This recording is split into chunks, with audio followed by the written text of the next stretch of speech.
Hello, anybody who's watching this, welcome to my reaction to Unbiased History Rome 17 Imperial Wrath.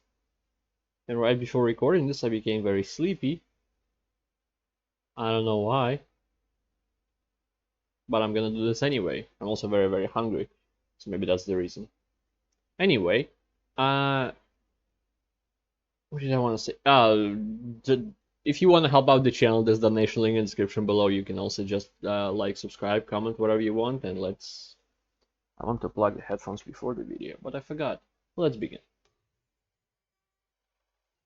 I gotta turn on the sound.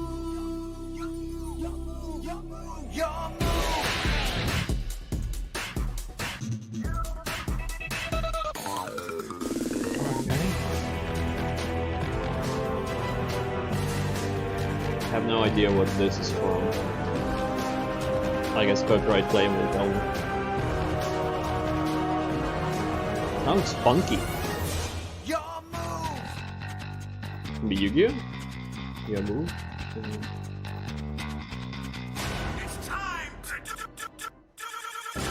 Yeah, okay, definitely Yu-Gi-Oh.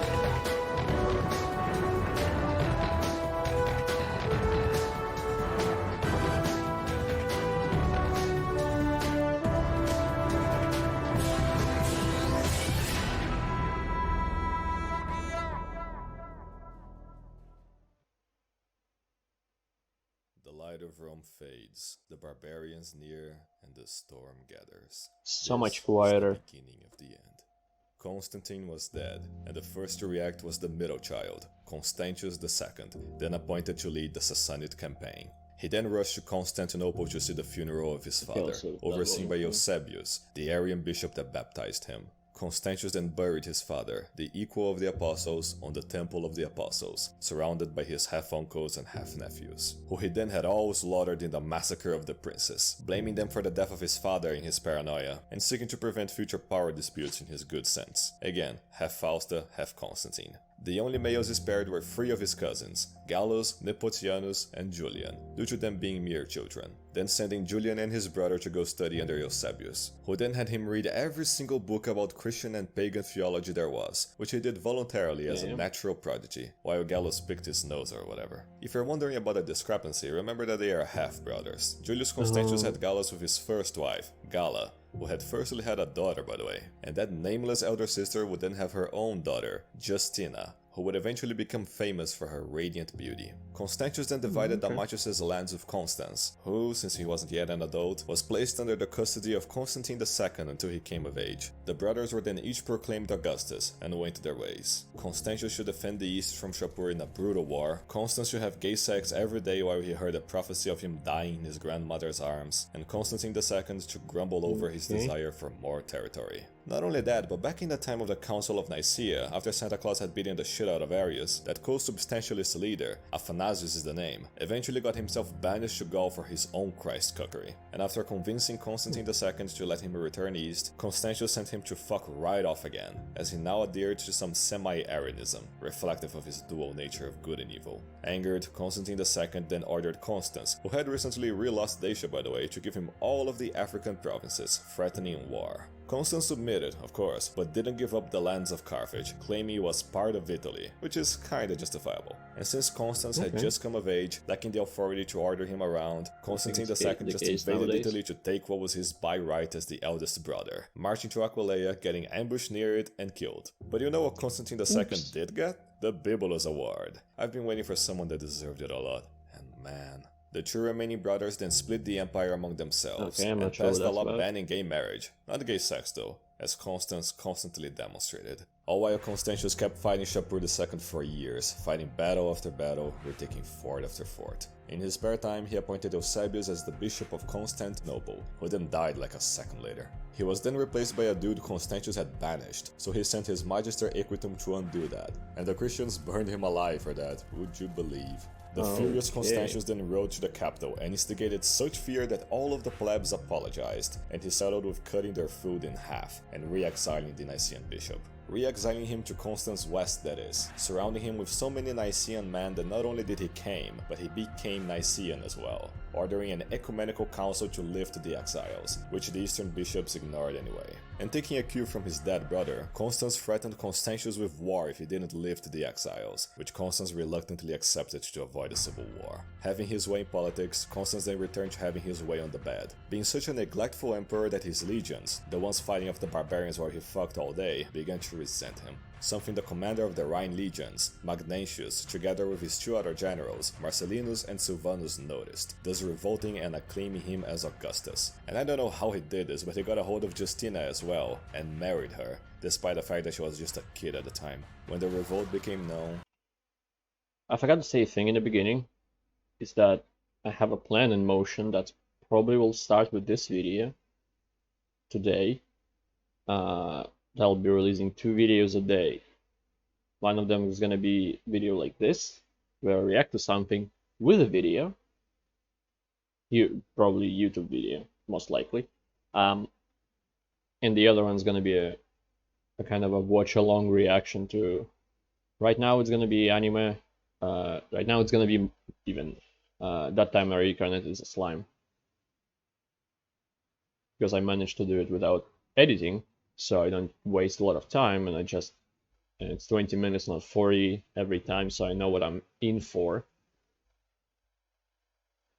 So it's hopefully not gonna be too difficult for me. It feels like it's not gonna be. So here I am. Not a single legion remained. In that way, hopefully we'll make everyone happy. He tried happy. sneaking into Hispania to get away, but was found in the city of Helena, modern Elna, where Magnentius' men murdered him, as prophecies, indeed, never lie. Magnentius then told Constantius to marry him to his sister, Constantina, to ensure peace, invoking his wrath once again. Considering what to do, Constantius was then visited by his father in a nocturnal vision, who convinced him to crush Magnentius without mercy. But seeing that her brother was still busy in the east, Constantina then wrote a letter to Vetronio, an Illyrian general, telling him to take power against Magnentius in their name. Which he did, proclaiming himself Augustus and denying Magnentius access to Illyria. And once Constantius finally forced a truce with Shapur, something about a huge barbarian invasion from the east, he quickly marched west, facing Vetronio, who relinquished his acclamation and gave his allegiance to him, being rewarded with a generous pension to live the rest of his days in peaceful retirement. A happy ending, one of the last ones in the late Empire. A not-so-happy story was that of Nepotianus, who gathered a bunch of gladiators, took Rome from Magnentius and declared himself Augustus, only for Magnentius to send Marcellinus to retake it and kill him along with his mother Eutropia. Now having killed almost half as many of his relatives as he had, and not trusting Shapur one bit to uphold the truce, Constantius named Gallus as his Caesar and imperial puppet in the east, marrying him to Constantina and sending him to Antioch. And the second he arrived, the Jews revolted. Just kidding, they were incapable of a true revolt ever since Hadrian them. So Gallus just sent a general named Ursicinus to slaughter a few thousand Jews and restore order to Syria Palestina. Gallus then appointed a piece of trash named Barbatio as his captain of the guard, being only the first stupid choice he would make. Back to the west, Magnentius took almost all of the legions from the Rhine for himself, letting the Germans invade the border cities and flood into the English Channel unchallenged. Meanwhile, Constantius then gathered his 50,000 men to face Magnentius' incoming army of the same size. But right before the battle, Silvanus defected to Constantius, taking 15,000 loyalists along with him and together crushing Magnentius in one of the bloodiest civil war battles to date. As Magnentius fled west, Constantius had to march east to deal with an increasingly larger barbarian presence in the Danube, as if they were being pushed west by something. After dealing with it, he again crushed Magnentius in the Alps, making him flee and then kill himself, with the main legacy he left behind being the swarm of germs that then infested the west. But before Constantius could kick all of them out, he got letters from the east detailing just how shit of a Caesar Gallus had been, including reports of him murdering innocent pagans just to steal their money. Constantius then sent an official to have Gallus taken to him, but Gallus refused, imprisoning the official, and killing him along with several others he accused of plotting against him. Outraged, Constantius demanded him and his servants to come over to him in Milan, which he again refused, with only Ursicinus and Constantina obliging, with the latter dying on the way there from an illness. Seeing it wasn't working, Constantius then told Gallus that all he wanted was to elevate him as his co-Augustus in person, and Gallus actually fell for that, going to Italy, being deprived of any soldiers, betrayed by Barbatio, and tortured in captivity so much that he said it was all Constantina's fault. Hearing him blaming his late sister to save his ass, Constantius ordered him to be executed, changing his mind later, but too late to save him. Not that he lost sleep over it. Forced to face crisis after crisis that drained his attention, Constantius became surrounded with opportunistic leeches, one of which hated Silvanus so much that he framed him for treason. But by the time Silvanus' men had proven him to be innocent, he decided he was screwed anyway and committed treason for real. Hearing of this betrayal, Constantius then sent Ursicinus to pretend to be ignorant of it, approach Silvanus as his friend, and then execute him. Now having lost both his Caesar and commander of the Rhine legions, Constantius planned to fill both positions at once, with his last remaining male relative, his cousin Julian, who grew up into a wise and dutiful man. Constantius thus summoned Julian to Mediolanum, where he pondered about him for several months, trying to find any indications he would end up causing trouble, like, oh, I don't know, every single one of his relatives had so far. But in the end he passed, with the help of Constantius' wife, Eusebia as well, who liked the young scholar. Constantius thus named Julian his Western Caesar, married him to his sister Helena the Younger, and sent him to the Rhine with Barbatio, now Magister Peditum, to deal with the germs. Once Julian arrived in Gaul, officers like Barbatio mocked him as an inexperienced nerd. And while it was true that Julian always desired a scholarly life, once given the responsibilities of a Caesar, he focused only and solely on learning how to administer provinces and lead armies in battle. For several months he trained non-stop, learned everything from those that would teach him, and practiced all the time. By the time the campaign was gonna start, Julian had arisen as a new man. Yes, he is. I waited for this. I thought that it could be possible, and it finally happened. Julian led his men in battle, crushing the Germans and retaking all of the lost border cities, settling in a fort nearby modern Verdun. So decisive were his victories that Constantius recalled Ursicinus to the east to die in obscurity, and exchanged him with a shit general named Marcellinus, who together with Barbatio envied Julian's new excellence. Right after retaking the Rhine, a massive Frankish horde invaded Gaul, laying siege to near Verdun. Resisting their attacks, he asked for help from Marcellinus' main army in the south, but he outright simply refused to help him. So for many months, Julian remained besieged, fighting for his life. And it was only after Marcellinus came to fear Constantius' potential reprisal that he chose to help his Caesar. Not that it helped though, as he was demoted and banished the second Constantius heard of his treason.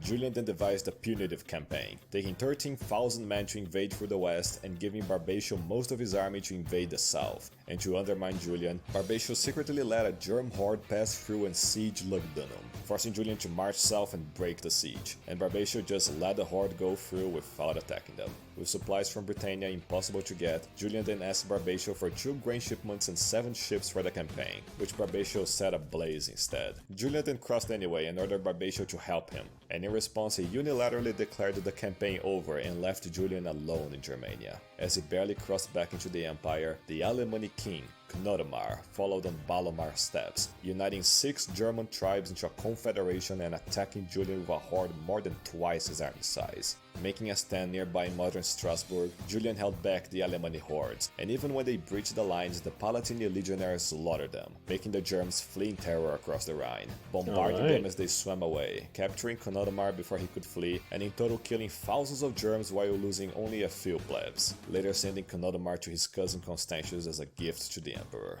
At the end of the battle, Julian's men acclaimed him as Augustus, which he outright refused to accept, remaining loyal to his cousin. And when Julian faced Barbatio for his actions, he blamed everything on 2 of his subordinates, among them Valentinian, having him expelled from the army and banished. But karma's a bitch, and later on Constantius found out Barbatio had planned to usurp power, and had him executed. Now able to rule properly, Julian led several punitive campaigns against the Germans, eventually capturing the other 5 German kings of the Confederation. And when at peace, he chose Lutetia Parisorum to rest in. Future, you know what. And in Proto-Paris, Julian clashed against the awful administration of Florentius, Gaul's garbage governor. In short, he wanted to raise taxes on the plebs and pay off the Franks to leave. So Julian then brought rich tax evaders to justice, and invaded the Frankish heartland to make them stop.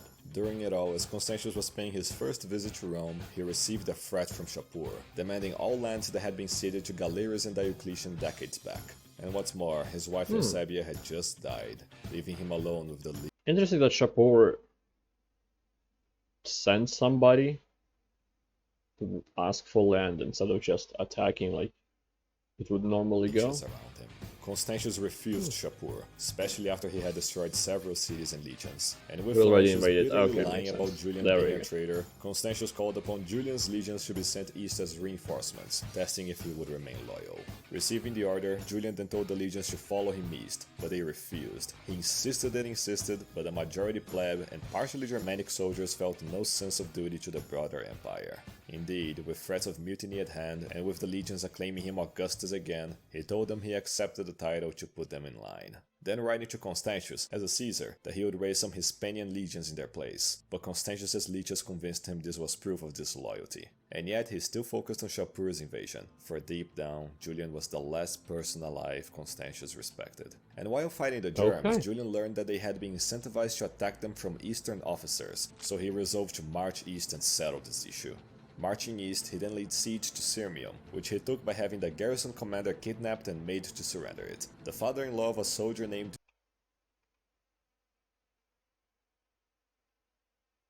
That was it Cyrillic.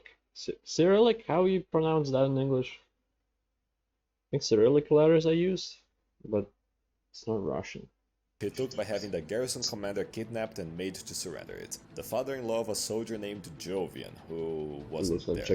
While in the desert, Constantius had secured yet another truce with Shapur. Again, something about an eastern threat. But as he marched west, Constantius became very ill, and at death's door, as his last wish, he named Julian as his rightful heir, and died.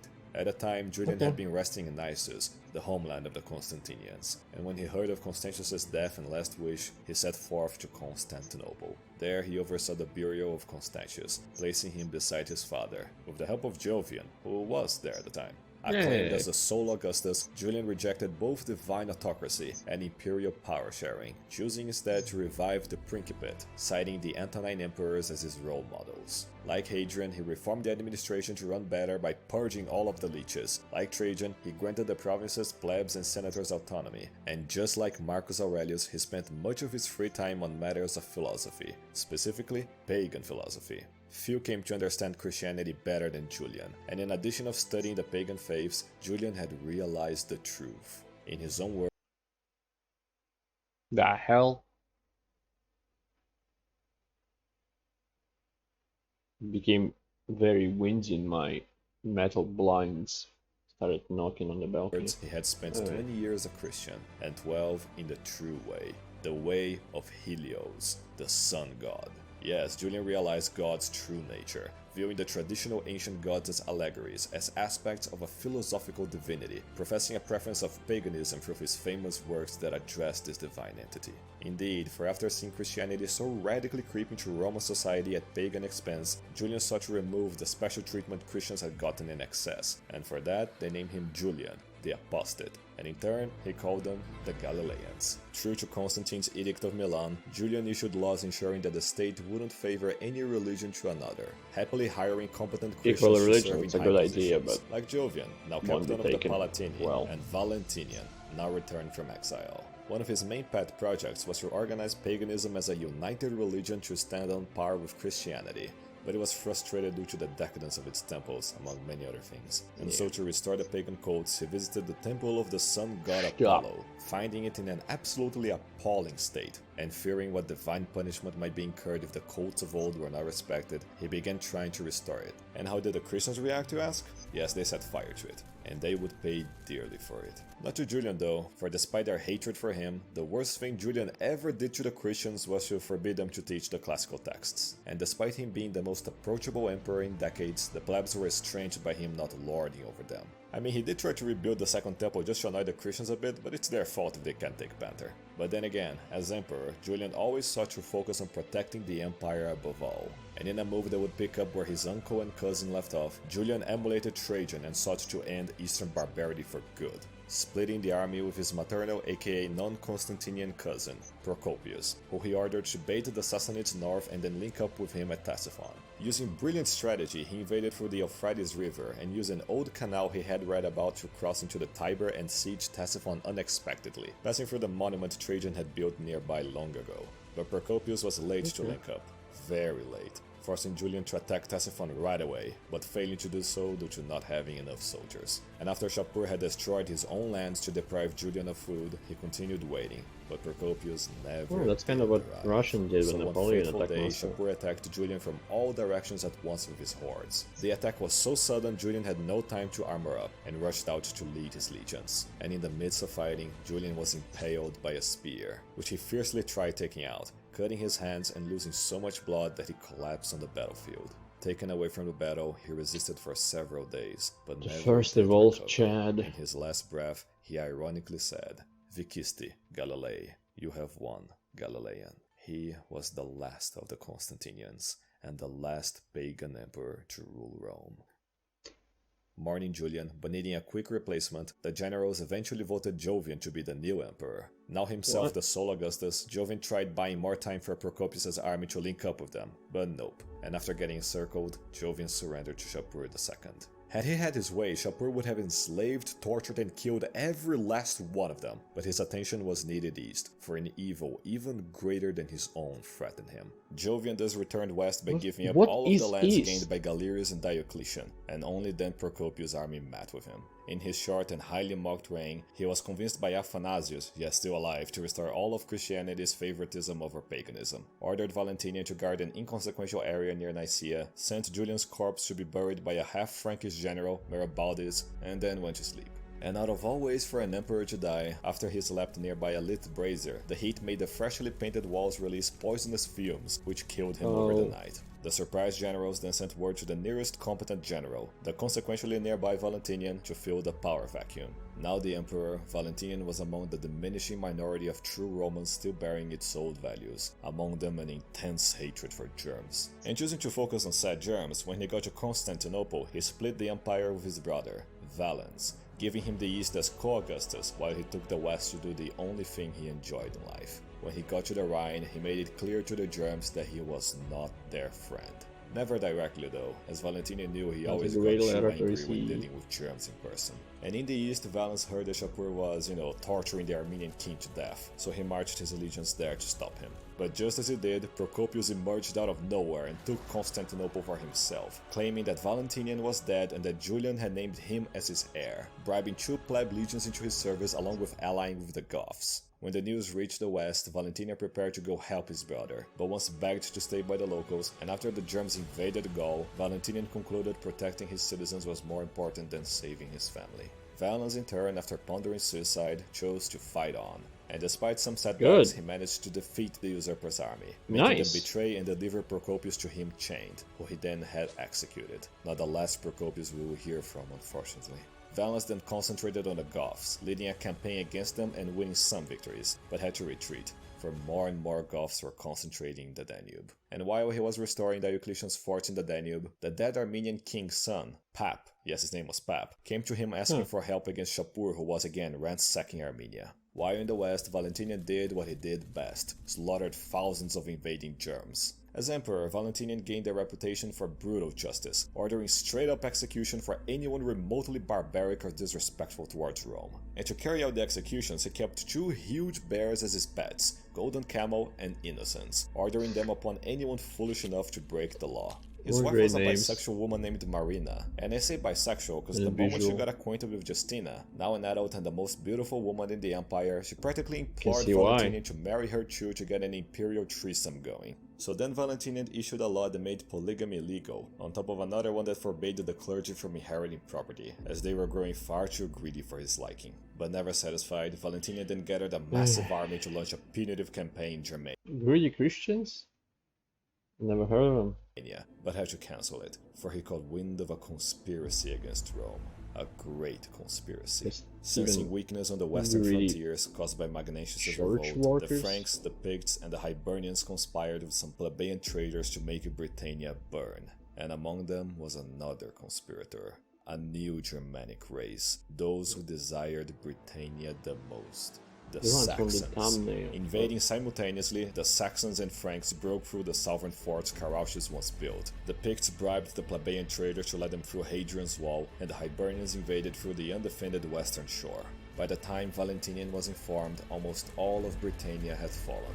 Acting fast, he sent a general to go retake Britannia, but he failed. He then sent a better one, but the weather impeded him from landing. Having run out of options, Valentinian sent his best general, Count Theodosius the Elder, with a huge army to retake Britannia. Sailing from Bononia, he landed and set himself up in Londinium, from where he started to meticulously slaughter, arrest, and subdue everyone on the island. In one swift campaign, he had retaken the entire island, returned all the stolen wealth, and renamed Northern Britannia in Valentinian's honor. But at the same time, Valentinian had gotten a sickness. So damn sick he became that he named his disappointment of a son he had with Marina, Gratian, as his heir to secure stability. Young weaklings governed by their mothers, a future imperial standard. Taking advantage of it all, the Germs ransacked the imperial borders again, and all Valentinian could do was to arrange the murder of one of their Germ kings. Germs killing Germs, one of the only things that made Valentinian smile.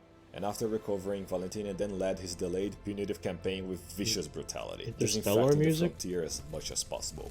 As he did, nearby a fort, the Germs formed a huge horde and launched a surprise attack. Surviving several attacks by countless Germs, Valentinian slaughtered them all despite the odds in a bloody battle, proving himself beyond too angry to die. And later, when Valentinian ordered a fort built nearby the battlefield, the Germs demanded an audience with the emperor, which he wisely refused, and so they destroyed the half-built fort, making him furious. To deal with the Alemanni, Valentinian set up the Burgundians to agree to attack them, but once they demanded to talk with him, Valentinian also refused, and so the Burgundians didn't attack the Alemanni as promised, infuriating him again.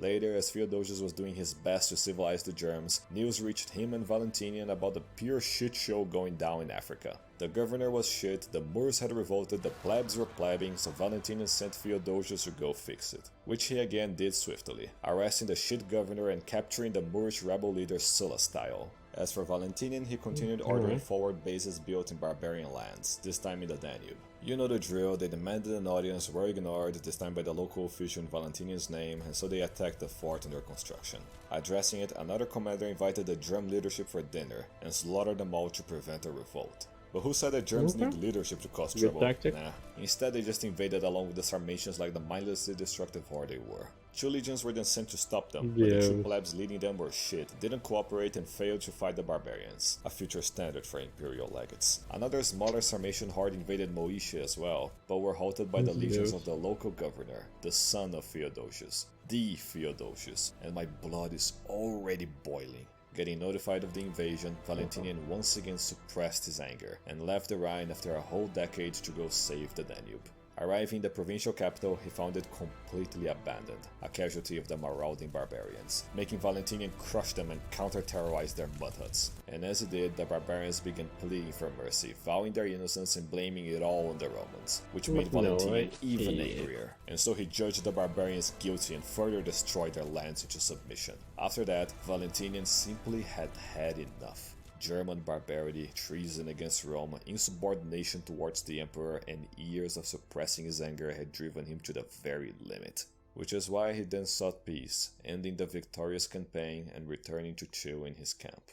As per the terms of the treaty, the Germs were granted the chance to speak and confess to their crimes against civilization, but they refused to do so, and once reminded of the peace treaty terms, they revealed that they had lied, saying that they would continue to attack Rome. The Germs had come to express their true intentions, the singular German lust to sack, kill and destroy all that is civilized being all they ever thought about. They would never stop attacking the Romans, peace treaty or not, and there was nothing the Romans and their emperor could do about it.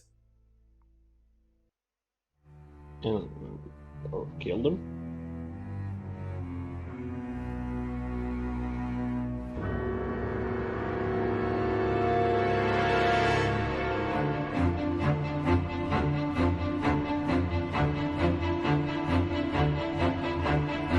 Again, the music is much more loud.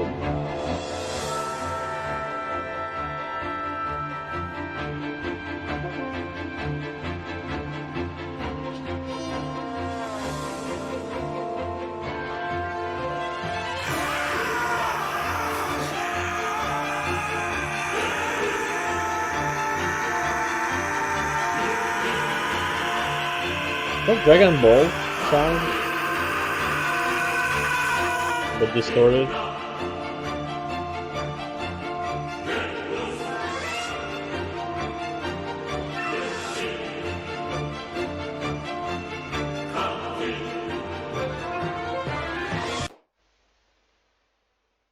heck? Uh-oh. So intense was Valentinian's wrath, he burst a blood vessel in his brain. His legacy would be that of the last strong Western Augustus to rule an empire at peace. However, the true catastrophe was yet to come. With Valentinian's death, Gratian was not the de jure Western emperor, but de jure only. For shortly after, Mirabaldi sought to exploit Valentinian's death, elevating the 4-year-old son he had with Justina, Valentinian II, as Augustus, but a puppet more like, another soon-to-be standard for young emperors. And Gratian didn't dispute it. Nope, he recognized his brother as co-Augustus and split the Western Empire with him. Taking advantage of his power, Mirabaldi turned on Count Theodosius, who he had always envied, ordering his troops in Africa to execute him. Back to Valens, he had returned Pap to Armenia after much struggle. Again, Shapur had problems in the east. And addressing their own eastern problems, the Goths agreed to a peace treaty with Valens, severing all diplomatic ties on a Danubian island. But then Pap showed himself to be a horrible king, forcing Valens to depose him, which then triggered Shapur to invade for, I don't know man, the 7th time or something, forcing the eastern legions to go to Syria. Meanwhile, for some time now, far into the eastern lands, an unspeakable evil had emerged and marched west, possessing the power and numbers to destroy the whole world. Mongolian, it hadn't maybe? yet arrived, but it had begun to make waves. Beyond the Danube, the Goths were the first to be attacked by this new enemy, against which they stood absolutely no chance. Getting slaughtered and losing their lands, they fled further and further west. Such were the horrors and evil the Goths were subjected to, only the worst of them survived. Distinguished into two groups, the Western Goths and the Eastern Goths, the Visigoths and the Ostrogoths. Valens had been completely unaware of the situation until he received a fateful message from the west. When the frontier guards saw the barbarians approaching, they found the Goths utterly beaten and desperate for help. So desperate that the king of the Visigoths, Fritigern, came begging for asylum. In total, hundreds of thousands of Visigoths and Ostrogoths alike began building up on the Danube, with only a few thousand Limitani legionaries to halt them. Still mostly concerned with Shapur, unaware of the monsters behind the Gothic displacement, and feeling pity for the Goths, Valens committed the second biggest mistake of his life, and granted the Goths asylum. For Valens, in his delusion, thought that the Goths would agree to give up all of their weapons, be dispersed into small, manageable groups across the empire, renounce their tribal leaders, and integrate as loyal Roman citizens. And the moment the legion started letting Fritigern and his Goths pass through, the Ostrogoths and the rest of the hordes charged across the river, forcing themselves in. And now the Goths were inside the empire, fully armed, united, and loyal to their barbaric leaders. Forced into an impossible situation, the local Roman commander did what he could, granting them access to the food markets to appease them, but the hundreds of thousands proved impossible to all feed, making them ever less controllable. So he then captured the entire Gothic leadership in an ambush, including Fritigern, hoping to sever the head of the beast before he went on a rampage. But again, it's germs we're dealing with here. And at the first excuse to go on a rampage, the leaderless Goths went on to raid and burn everything on sight, sieging the fort their leaders were taken to, an opportunity Fritigern took to approach the commander, promising he would calm them down if he was freed. Seeing no other choice, Fritigern was allowed to reunite with his horde, and then he immediately betrayed his word and ordered it to continue ransacking the countryside. When Valens heard of this, he immediately began seeking a truce with Shapur for, I'm not counting. And when Gratian heard, he ordered as many western legions as possible to go east and help his uncle. But Maraboudis had other plans, severely delaying and limiting the amount of legions sent, as he didn't want to take orders from the weakling Gratian. When the western legions arrived, they managed to somewhat contain the Gothic raids, but they weren't enough to defeat the Goths. Reinforcements were dearly needed. After ending the war with Shapur, Valens gathered most of the eastern legions, his best men, and marched west. And Gratian also gathered his own legions and marched east. But before he did, he was informed by Miraboudis the Alemanni were raiding the Danube. Motivated only to defend his own lands, Miraboudis pressured the weak Gratian to ignore the Gothic threat, making him delay his reinforcements for several months while the situation worsened. By the time Valens had arrived in Thrace, he was informed his nephew's legions would still take months to arrive, and also that Fritigern had gathered 10,000 Visigoths encamped nearby Adrianople, seeking to soon sack it. As he waited for Gratian, Valens started to think about things. He had been made emperor by his big brother in whose shadow he always lived. He was never taken seriously enough neither to prevent usurpers nor to prevent enemies from invading, and now, as his best generals advised him to, he was waiting for his nephew to come help him in his own lands. Blinded by his pride and deafened by the garbage some shit advisors told him, Valens committed the worst mistake of his life and decided to attack the Goths on his own. In his rush to prove he could win his own battles, Valens marched his men 8 whole hours in the scorching heat before facing the Goths in their fortified positions. Without orders, an insubordinate leader of the right flank attacked, forcing Valens to march his legions after them and engage in the Gothic horde, against which the veteran legions began to push back. Despite all his shitty decisions, Valens' legions were about to break through the Visigothic lines, but they had ran out of time, and the consequences of Valens' actions met up with him. Mongolian?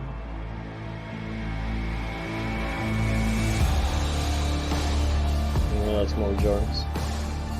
10,000 Ostrogothic cavalry then suddenly charged into the battlefield, scattering the Roman cavalry and flanking the legions from behind. Tired, encircled, and poorly led, the legionaries were helplessly slaughtered one after the other.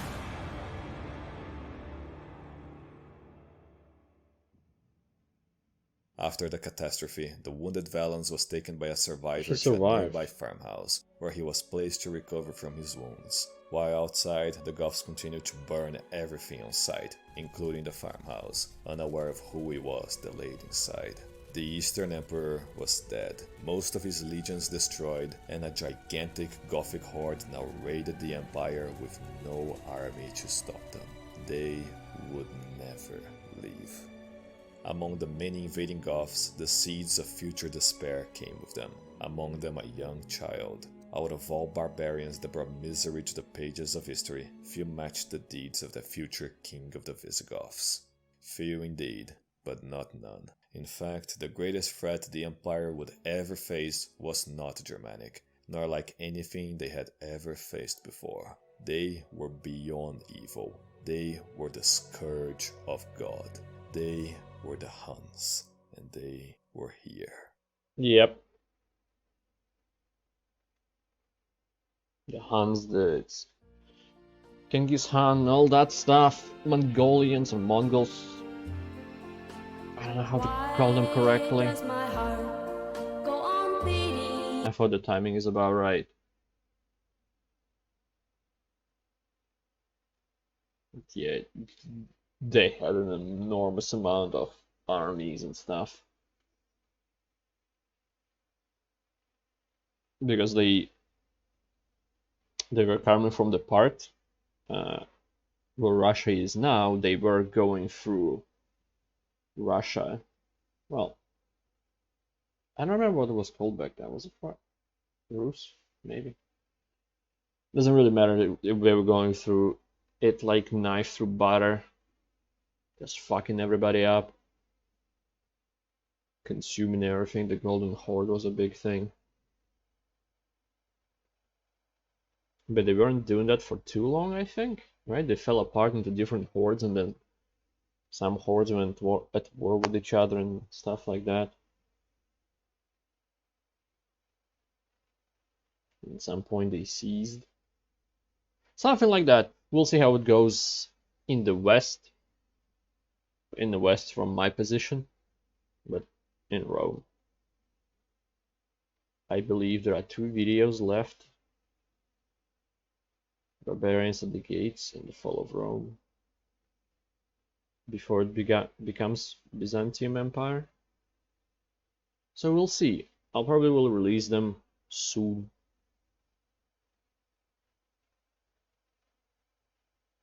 That was a police car. Oh. Yes. Probably release them soon, sooner than I did before. Because I don't have any other ideas what to do, and I don't want to waste a lot of time just searching for something while I have a second upload ready to go.